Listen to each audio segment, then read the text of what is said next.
Shalom, saudara-saudaraku yang terkasih. Kita bersyukur dalam ibadah hari Minggu. Kita akan terus mempelajari bagaimana Tuhan akan memberkati kita di end time, ya, akhir zaman ini.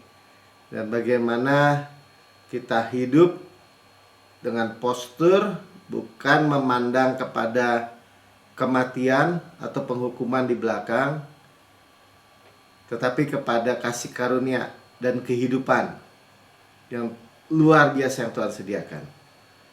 Saudara yang di dalam rekaman YouTube, saudara boleh like, subscribe, dan share.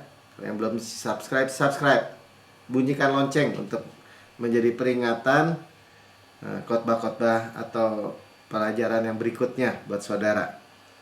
Nah, apa yang kita harapkan di akhir zaman, sekali lagi bukan hal-hal yang buruk, tetapi kita menantikan Yesus, ya, dan nubuatnya sudah terjadi, kan? Ada yang sudah terjadi, ada yang belum terjadi.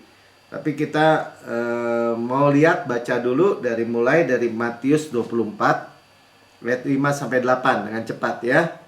Bahwa sebab banyak orang akan datang dengan memakai namaku dan berkata akulah Mesias, dan mereka akan menyesatkan banyak orang.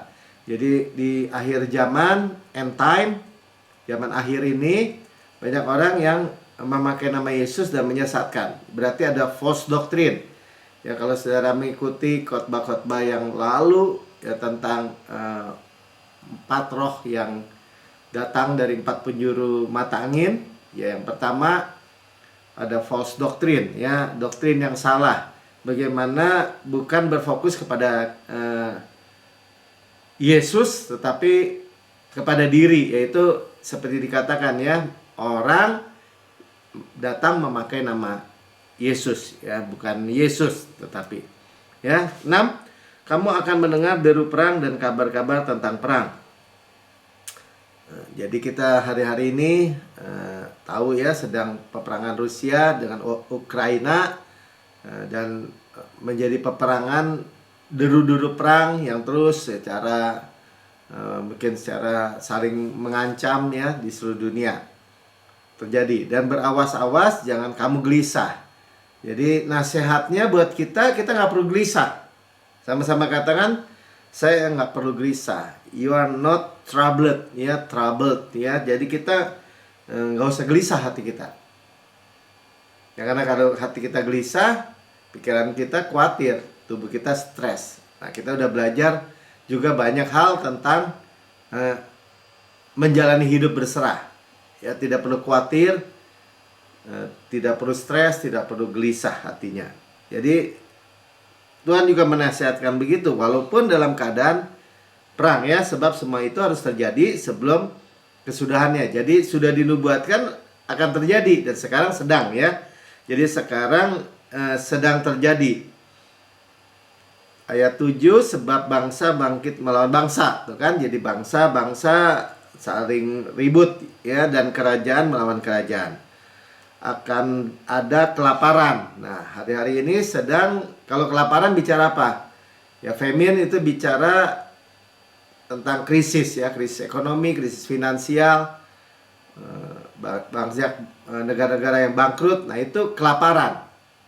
Jadi kalau di perjanjian lama jelas, ya, kalau bangsa-bangsa kelaparan berarti musim kering, ya, musim krisis secara finansial, ya. Dan dalam bahasa Inggris juga dibilang pestilence, ya. Pestilence itu pandemi, ya, kayak COVID-19. Ya, ini ada aja kan turunannya juga, virus yang belum selesai, ya, tapi udah menjadi endemi mungkin, ya. Tapi kan kita lihat itu terjadi, dan gempa bumi di berbagai tempat, ya, terjadi gempa bumi, ya, saudara. Tapi kita di dalam proteksi Tuhan, sama-sama karena di dalam proteksi Tuhan yang aman. Kita ada di dalam dunia ini, tetapi kita bukan dari dunia ini, ya. Jadi kita dijagai, diproteksi sempurna, ya. Jadi jangan, sekali lagi katakan, jangan kamu gelisah, ya, jangan saya gelisah. Saya nggak perlu gelisah, nggak perlu takut. Kenapa? Karena Tuhan udah ngomongin, Tuhan sudah sampaikan nubuatannya. Berarti apa? Tuhan sudah memberikan kepada kita anak-anaknya solusi. Pasti nggak Pak Mekik? Pasti. Ya, jadi ini postur kita. Ya, postur kita artinya apa yang kita pandang, kedudukan kita seperti ini. Bukan ketakutan. 1 Tesalonika 1 ayat 10. Jadi kalau ditanya, jadi orang Kristen mesti gimana? Apa orang Kristen mesti gelisah juga, takut juga? Atau bahkan orang-orang Kristen yang kita lihat kadang-kadang menjadi bagian dari kerusakan di dunia ini. Kenapa? Ya karena salah percaya. Gampangnya sih seperti itu aja. 1 Tesalonika 1 ayat 10, dan untuk menantikan kedatangan anaknya. Nah, itu poster kita yang pertama, Pak. Kita menantikan kedatangan Yesus menjemput kita, mempelainya, gerejanya di awan-awan permai, ya, rapture, pengangkatan. Itu poster kita, bukan melihat ke bawah, bukan melihat kuburan, tetapi melihat ke atas. Dari mana? Dari sorga, ya, datang kedua. Ini belum touchdown, ya, bukan second coming ini, baru menjemput mempelainya yang telah dibangkitkan dari orang mati. Yang jelas Yesus, yaitu Yesus, benar kan?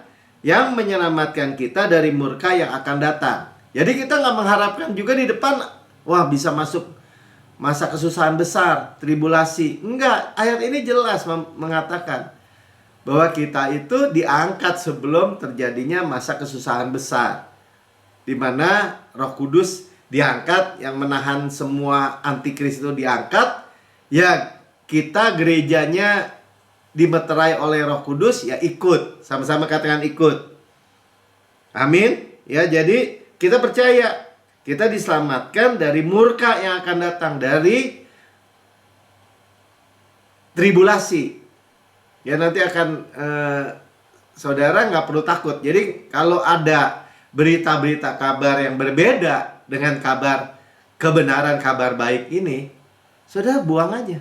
Nggak usah percaya yang kayak begitu. Karena orang Kristen bukan dipanggil untuk tadi cemas, gelisah, khawatir, takut, ketakutan. Amin.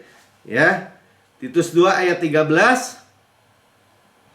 Ya, dikatakan bahwa dengan menantikan penggenapan pengharapan. Nah, ini jadi postur kita sekali lagi juga ya menantikan penggenapan yang tadi Tuhan Yesus menjemput kita, pengharapan.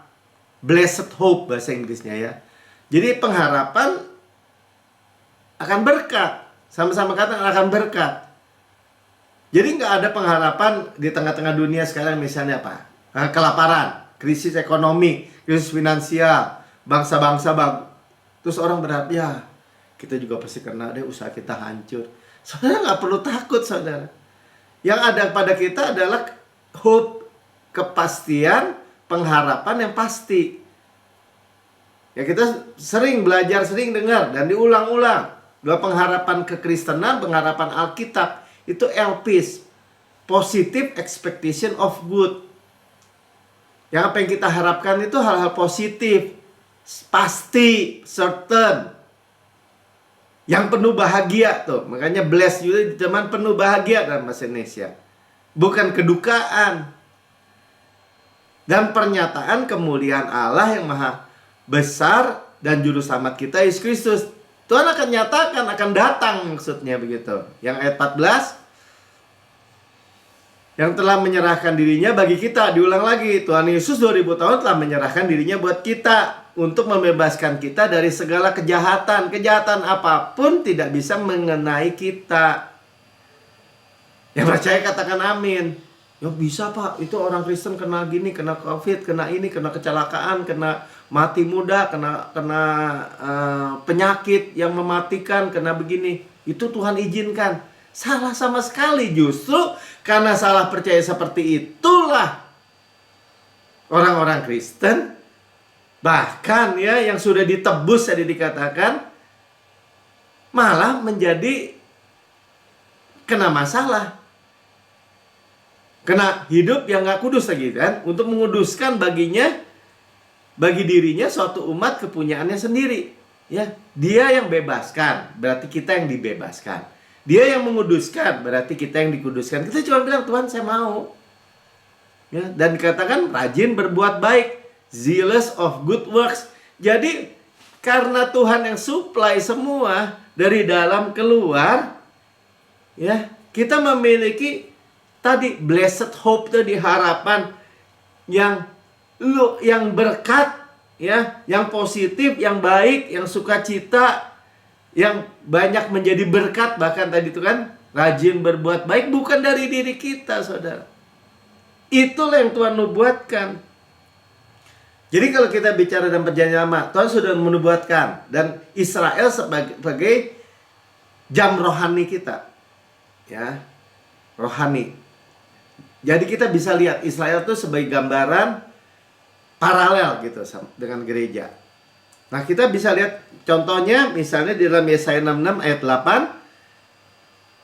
Bagian aja ya, siapakah yang telah mendengar hal yang seperti itu, siapakah yang telah melihat hal yang demikian, masakan suatu negeri diperanakan dalam satu hari. Tahun 1948, 14 Mei. Ya, bagaimana seperti dinubuatkan ini dalam satu hari diproklamasikan kemerdekaan Israel.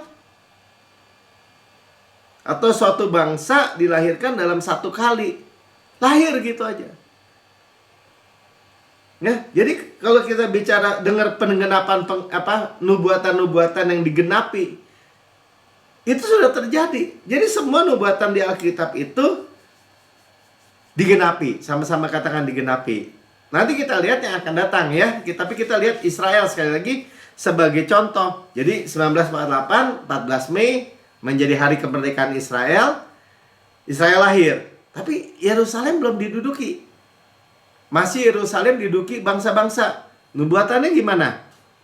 Lukas 21 ayat 24. Dan mereka akan tewas oleh mata pedang dan dibawa sebagai tawanan segala bangsa. Kita tahu ya, Israel itu diaspora ke 8 penjuru angin lah istilahnya. Ya, tersebar, terserak. Dan Yerusalem diinjak-injak oleh bangsa-bangsa yang tidak mengenal Allah. Dari satu bangsa kepada bangsa lain diduduki terus menerus selama 2000 tahun. Sampai genaplah zaman bangsa-bangsa itu. Sampai genap pada waktu 1967 dalam perang 6 hari. Ya, Six Day War yang terkenal itu, Yerusalem diduduki oleh Israel. Seketika itu aja Israel kembali diduduki setelah 2000 tahun diinjak-injak oleh bangsa-bangsa yang tidak mengenal Allah. Iya, terjadi saudara. Nah, sementara sekarang kita udah lihat nubuatan digenapi dengan Israel. Dan itu adalah paralel dengan gereja Tuhan. Kita hidup sekarang di end time. Dan kita udah diulang-ulang terus ya, kita hidup ini di musim hujan akhir atau musim hujan akhir ya, hujan akhir musim ya, latter rain. Nah, itu kita memiliki pengharapan yang lebih besar. Ya, better hope, pengharapan yang lebih baik. Amin. Ya, kita sudah tahu bahwa Yesus sudah bayar semua, Yesus sudah genapi 2000 tahun yang lalu. Kehendak Bapa, minggu lalu kita udah dengar ya, Pastor Pin sampaikan, sudah bisa lihat di rekaman yang sebelumnya, minggu yang sebelumnya. Kehendak Bapa, karya sempurna Yesus, kesaksian Roh Kudus, tentang apa? Tentang keselamatan yang kekal. Sekali dan untuk selama-lamanya korban Yesus menebus kita.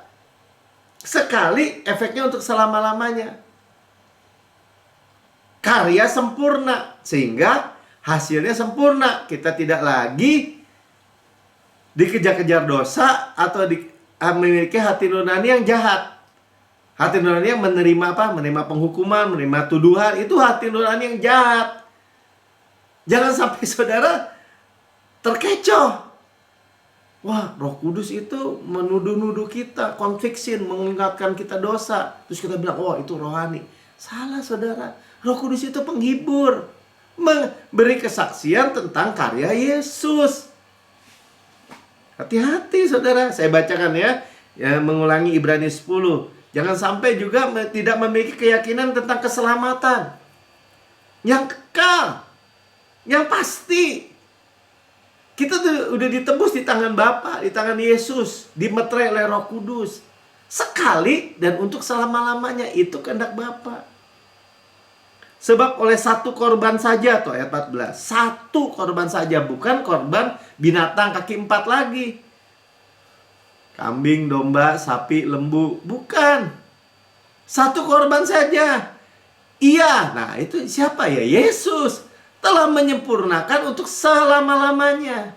Berapa lama selama-lamanya? Nggak terhingga, Pak. Iya betul. Itulah selama-lamanya. Tanpa batas, Pak. Tanpa batas. Kenapa? Banyak orang-orang percaya, orang-orang Kristen mau ditipu. Oh, keselamatan bisa hilang. Kalau keselamatan bisa hilang, ayat ini mesti hilang dong. Berarti keselamatan tidak kekal. Tidak selama-lamanya. Berarti korbannya nggak sempurna. Itu penghinaan korban karya Yesus. Kita tidak mau menghina, kita mau terima mereka yang Ia kuduskan. Jelas tuh. Kita kudus karena dikuduskan oleh darah. Nih ya. 15. Dan tentang hal itu Roh Kudus juga memberi kesaksian tentang kita. Roh Kudus tadi dikatakan witness. Kesaksian, menyaksikan. Jadi Roh Kudus itu menyaksikan tentang karya di atas itu tadi, karya Yesus. Ya. Menjadi satu korban yang efeknya selama-lamanya, continue, tidak berkesudahan. Yang percaya katakan amin, ya. 16. Sebab Ia telah berfirman. Ini firman bab iman Tuhan. Inilah perjanjianku yang akan kuadakan dengan mereka sesudah waktu itu. Jadi waktu yang lalu kan, perjanjian lama. Ia berfirman pula, aku akan menaruh hukumku dalam hati mereka dan menuliskannya dalam akal budi mereka. Lewat apa? Lewat Roh Kudus. Ini kehendak Bapa. Perjanjian yang lama sudah berakhir, digantikan dengan perjanjian baru. Yang lama sudah berlalu, yang baru sudah datang. 17. Apa isi perjanjiannya? Apa klausa utamanya, highlightnya gitu ya. Daripada baca semua, kita tahu klausa utama itu adalah kalau kita punya perjanjian berlembar-lembar, apa sih intinya? Nah ini intinya, ayat 17 kita baca sama-sama. Dan aku tidak lagi mengingat dosa-dosa dan kesalahan mereka. Ini klausa utama, your sin and your lawless deeds are remember no more. Bahkan untuk kata no more-nya, aku tidak akan mungkin pernah ingat. Jadi bagian kita bukan ingat-ingatin dosa, atau masih percaya bahwa Tuhan Bapa yang baik itu masih mengejar dosa, cari-cari kesalahan kita. Dia udah lihat Yesus. Darah Yesus sudah membasuh dosa kita. Kok gitu enak dong Pak buat bikin dosa? Yang bilang dosa itu enak bukan saya. Dosa itu nggak ada yang enak. Kalau kita percaya kasih karunia seperti ini, kita percaya karya Yesus, itulah satu-satunya obat penawar dosa sebenarnya. Jadi obat penawar dosa itu adalah kasih karunia. Segala dosamu dan pelanggaranmu aku tidak ingat lagi. Tuhan mengampuni segala dosa dan membenarkan kita sepenuhnya. Justru dosa itu nggak punya cantolan lagi dalam kehidupan kita. Nggak ada. Jadi siklus dosa itu dipatahkan, diputuskan. Nah, 18 sampai ditegaskan. Jadi, apabila untuk semuanya itu ada pengampunan tuh. Semuanya, tidak perlu lagi dipersembahkan korban karena dosa. Nah, ini karena bicara kepada orang Ibrani ya. Nggak perlu lagi korban kaki 4 di temple sacrifice atau apa tuh, bait pengorbanan. Pagi petang, tiap hari terus mengingatkan akan dosa. Saudara nggak mengingatkan diri kita kepada Tuhan tentang dosa, tetapi kita mengingat korbannya Yesusnya, karyanya yang sempurna. Nggak mudah, tapi ya inilah kebenarannya. Amin. Jadi mudah sekali ya. 19. Jadi saudara-saudara, oleh darah Yesus kita sekarang penuh keberanian dapat masuk ke dalam tempat kudus. Bahkan kita nih, bukan orang Yahudi. Kalau dulu hanya imam besar yang bisa masuk ke ruang maha kudus. Dari ruang kudus ke ruang maha kudus ada tirai yang tingginya 18 meter, tebalnya 10 cm karena berlapis-lapis. Tuhan robek dari atas sampai bawah. Nah, inilah yang disebutkan, ya kan? Masuk ke dalam tempat kudus karena ia telah membuka jalan yang baru dan yang hidup. A new and living way. Ya, jalan yang hidup, yang baru, new, baru, perjanjian yang baru. Dispensasi waktu kasih karunia, kita hidup di zaman ini dan hidup, bukan mati. Kalau dulu orang imam aja kalau nggak kudus, mati dia.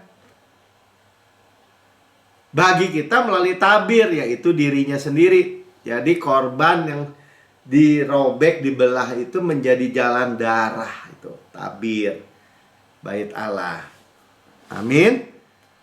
Ya, dan kita mempunyai seorang imam besar sebagai kepala rumah Allah. Kita memiliki sekarang imam besar agung. Imam besarnya Yesus, korbannya Yesus. Luar biasa ya. Nilainya kekal. Itulah yang kita hidupi. Kenapa kita punya pengharapan yang tadi dikatakan better hope. Pengharapan yang lebih baik. Amat sangat baik, saudara. Luar biasa baik. Karena itu marilah kita menghadap Allah dengan hati yang tulus ikhlas. Dengan keyakinan iman yang teguh. Ya. Karena hati kita telah dibersihkan dari hati nurani yang jahat. Tadi saya bilang kan, hati nurani saya sempurna karena korbannya sempurna. Katakan, hati nurani saya sempurna karena korbannya sempurna. Kalau hati nurani jahat itu apa? Hati nurani yang masih terima penghukuman, menerima tuduhan. Itu hati nurani yang jahat. Paham? Ya, dan tubuh kita dibasuh dengan air yang murni. Jangan takut, Tuhan juga perhatikan tubuh kita, tubuh jasmani ini. Roh yang menghidupkan Yesus, membangkitkan Yesus ada di dalam diri kita, membangkitkan tubuh kita yang fana ini. Ya, makanya dibilang marilah draw near, datang mendekat. Tuh menghadap itu draw near ya. Come, kata Tuhan. Kalau orang masih memiliki hati nurani yang jahat, ketemu Tuhan, biarpun Kristen, menjauh, saudara. Bukan mendekat. Tapi karena kita memiliki korban, memiliki darah, memiliki penebusan yang sempurna, disuruh datang, kita datang. Paham ya? Ini luar biasa sekali apa yang Yesus kerjakan semua bagi kita. Makanya kita bilang kita dikuduskan, kita disucikan. Di semua, bukan awalannya. Jelas? Ya, jadi kita nggak memiliki kesadaran atau evil conscious tadi itu, kesadaran akan terima, kesadaran akan dosa, kesadaran akan tuduhan. Terus kita bilang Roh Kudus lagi. Salah, saudara. Roh Kudus itu memberi kesaksian, tadi kita baca dalam Ibrani 10 tentang karya Yesus, karya sempurna Yesus. Amin. Ya, karena itu ayat 7 tadi kan, marilah kita terus berpegang, marilah kita pegang teguh, hold fast gitu ya, pegang teguh. Pengharapan kita itu apa? Tadi ya, pengharapan kita itu semua yang luar biasa baik yang Tuhan sediakan, hidup, kasih karunia. Itu fokusnya. Karena dunia ini akan dengan keadaan yang tadi kita baca di awal. Perang, pandemi, kelaparan, ya, datang nabi-nabi palsu segala macam di seluruh dunia. Jatuhnya itu negatif, saudara. Tapi kalau kita bilang kita pegang teguh tadi ya, marilah 23 ya, marilah kita teguh berpegang, hold dengan fast gitu ya, dengan kuat. Berarti apa yang kita confess itu, apa yang kita perkatakan, yang kita katakan itu selalu baik. Yang kita deklarasikan tanpa goyah, saudara. Dunia bilang, wah krisis. Setelah pandemi, krisis ini. Wah banyak negara bangkrut. Wah tambah susah dagang. Wah begini begitu, pokoknya negatif aja semua. Parah. Gitu kan bahasa-bahasanya. Jangan goyah. Kita terus memiliki pengharapan, opini yang baik tentang Tuhan. Tanpa tadi without wavering tuh. Ya, berpegang teguh tuh tanpa goyah. Nah, ya, untuk itu kita harus terus dengar apa dorongan kita berbuat baik tadi dikatakan. Bagaimana berbuat baik? Ya karena kita terima baik ya pasti berbuat baik buahnya, saudara. Ayat 24, dan marilah kita saling memperhatikan supaya kita saling mendorong dalam kasih dan dalam pekerjaan baik. Itu buahnya, hasilnya. Luar biasa ya. Jadi ketika kita terima Kristus, terima karya Yesus, terima kasih karunia dengan tangan yang terbuka, tanpa goyah, tanpa ragu, ini akan terjadi suplai Tuhan. Nasihatnya, makanya jangan menjauhkan diri dari pertemuan ibadah kita. Seperti biasa berapa orang, tapi marilah kita saling menasihati. Dan semakin giat melakukannya menjelang hari Tuhan yang mendekat. Jelas kan? Jadi ketika kita ada di dalam end time ini, hari Tuhan yang mendekat, ini nasihatnya buat apa? Karena kabar-kabar dari luar itu semua nggak ada kabar baik, saudara. Sementara saudara dengan baik lagi, luar biasa baik, berkat lagi. Luar biasa Tuhan memelihara kita, mensuplai kita, melindungi kita. Kita mengencourage makanya satu sama lain. Saudara, ya kita sudah belajar ya, kalau kita percaya benar pasti hidup kita benar. Tapi kalau kita percaya salah, pasti hidup orang yang percaya salah itu akan jadi salah. Jadi ketakutan, jadi merasa bersalah, menjadi siklus kekalahan, ediktif. Sudah dengar yang hari Jumat tuh, ikuti Bible study. Ya. Tapi sekarang kita terus ya, ini akan digenapi Tuhan atau yang kita akan alami di musim ini, di musim tadi hujan akhir. Nah, kita akan baca beberapa ayat nubuatan di Perjanjian Lama yang akan berbicara tentang kita yang akan digenapi. Amin. Ya, Yesaya 35 ayat 1. Padang gurun dan padang kering akan bergirang, padang belantara akan bersorak-sorak dan berbunga. Nah, padang belantara itu bahasa Ibrani-nya Araba. Nah, Araba itu ternyata spesifik bagian dari suatu area di Israel namanya Araba. Araba ini adalah daerah padang belantara kering. Sebelum orang Israel itu kembali merdeka, tadinya merebut kembali, menduduki kembali tanah perjanjian itu. Tapi sekarang Araba itu sudah berubah. Makanya dibilang kan bersorak-sorak dan berbunga. Bayangin sudah 60% bunga dan buah. Dan ini juga diekspor ke Eropa. 60% untuk Israel diproduksi dari Araba ini. Gambarnya Araba di mana? Mika ada gambarnya nggak? Tuh, Arafah ya. Buah-buahan semua, bunga, semua hasil dari tadinya benar-benar padang gurun dan padang kering, saudara. Tuh. Luar biasa ya. Digenapi nggak? Digenapi. Saudara boleh klik di YouTube gitu. Saudara lihat tentang bagaimana Israel ditransformasi dari desert gitu, apa dari padang gurun tadi. Araba di daerah itu. Bisa lihat beneran jadinya ya. Nah, ini yang memperkuat kita. Atau ditanya, apa hubungannya sama kita, Pak? Ya paralelnya buat kita di ayat 3 sampai 6-nya kita baca. Ini juga bicara tentang kesembuhan, pemulihan. Makanya tadi dikatakan juga berkat buat tubuh kita. 3. Kuatkanlah tangan yang lemah lesu. Dengan berita-berita dan kejadian tadi di dunia ini, ya banyak orang tangannya lemah lesu, saudara. Teguhkan lutut yang goyah. Jadi tangan tuh bicara apa? Kekuatan atau buat bekerja itu lemah lesu. Aduh, nggak ada harapan deh. Teguhkan lutut yang goyah, perjalanan. Aduh, masa depan gimana ya, gelap deh. Tuhan bilang dikuatkan. 4, katakanlah kepada orang yang tawar hati tuh ya. Yang hatinya udah gelisah tuh tawar. Nah, ini jadi kabar baik kan? Dikatakan gini, kuatkanlah hati. Janganlah takut. Ya tapi nggak pakai tapi. Lihat katanya, pandang tuh Allahmu akan datang dengan pembalasan dan dengan ganjaran Allah. Ia sendiri datang menyelamatkan kamu. Yesus sudah datang, Allah sendiri jadi manusia. Menyelamatkan itu Yesus, salvation. Udah datang. Ayat 5 makanya dikatakan pada waktu itu. Nah, ini bicara sekarang. Latter rain, ya. Musim hujan akhir. Musim ya menjelang kedatangan Tuhan.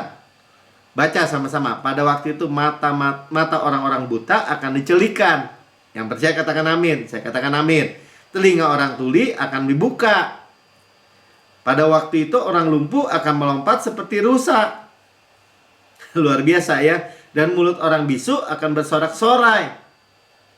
Sebab, nah itu paralel ya. Sebab mata air memancar di padang gurun. Jadi tadi mata air memancar di padang gurun seperti gunung Araba.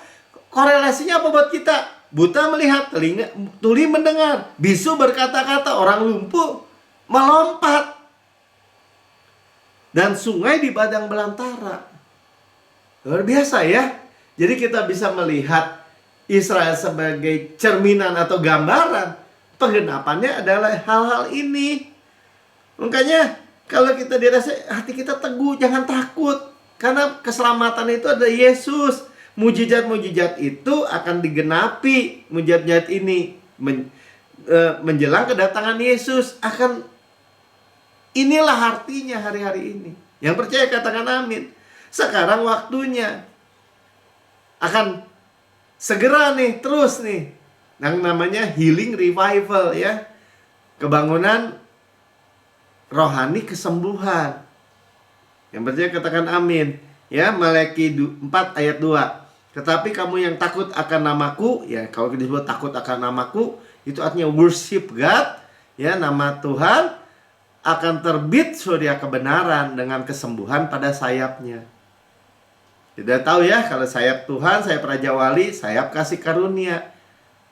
Terbit surya kebenaran. Kamu akan keluar dan berjingkrak-jingkrak seperti anak lembu lepas kandang.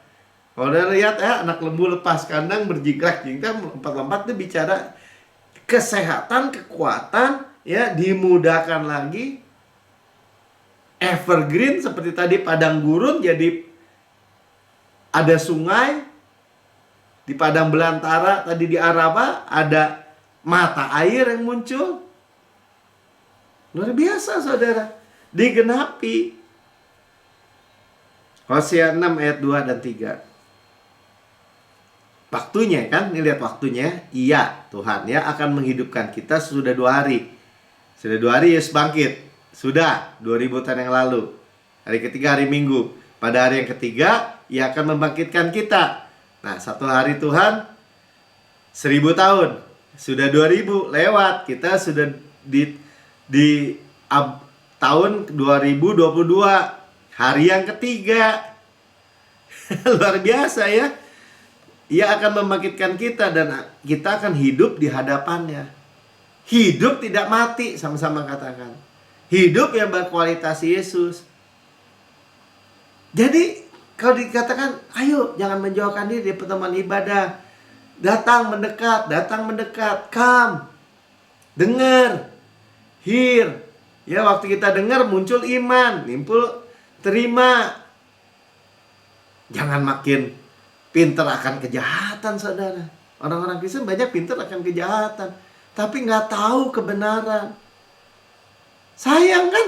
Ayat 5. Marilah kita mengenal dan berusaha sungguh-sungguh mengenal Tuhan. Ketika kita mengenal dalam pengenalan Tuhan, kasih karunia damai sejahtera kita dilipat-lipat gandakan. Di surat Petrus dikatakan gitu. ya pasti muncul seperti fajar tuh kembali. Seperti fajar muncul sampai rembang tengah hari dengan kesembuhan di sayapnya. Tuh, ia akan datang kepada kita seperti hujan. Seperti hujan pada akhir musim yang mengairi bumi. Latter rain. Ya, hujan akhir musim artinya panen raya besar. Sama-sama dengan panen raya besar. Manifestasi berkat Tuhan berlimpah-limpah. Manifestasi itu artinya apa? Penggenapan. Terjadi juga kebangunan rohani, kesembuhan. Ya, sesuatu akan meledak. Ya. Haleluya. Ya, saya nggak panjang lebarkan renungan kita malam ini. Saudara yang mendengar di rekaman YouTube, saudara udah dengar kabar baik. Gak perlu hidup seperti kabar-kabar yang dunia ini katakan. Ya betul, memang itu faktanya. Tetapi sekali lagi, ketika saudara percaya Yesus, saudara ada di dunia ini, tetapi bukan dari dunia ini. Kita punya backup surga. Amin. Ya, saudara boleh ikuti saya berdoa untuk terima Yesus sebagai Tuhan dan Juru Selamat pribadi saudara. Katakan, Tuhan Yesus yang Maha Mulia, saya menerima Engkau sebagai Tuhan dan Juru Selamat pribadi saya. Dengan mulut saya mengaku, dengan hati saya percaya bahwa Engkau telah mati buat saya, dibangkitkan karena pembenaran saya, naik ke surga, duduk di sebelah kanan Allah Bapa, dan mendudukan saya bersama-sama dengan Engkau di surga. Katakan, ya, surga adalah rumah saya. Dan saya anak yang paling dikasihi oleh Bapa. Saya nggak perlu takut, saya nggak perlu gelisah. Saya tidak lagi memandang kepada penghukuman atau kematian yang di belakang saya. Tapi saya menantikan pengharapan yang luar biasa baik. Kedatangan Yesus, kasih karunia, dan kehidupan yang kekal. Terima kasih Bapak, di dalam nama Tuhan Yesus. Amin.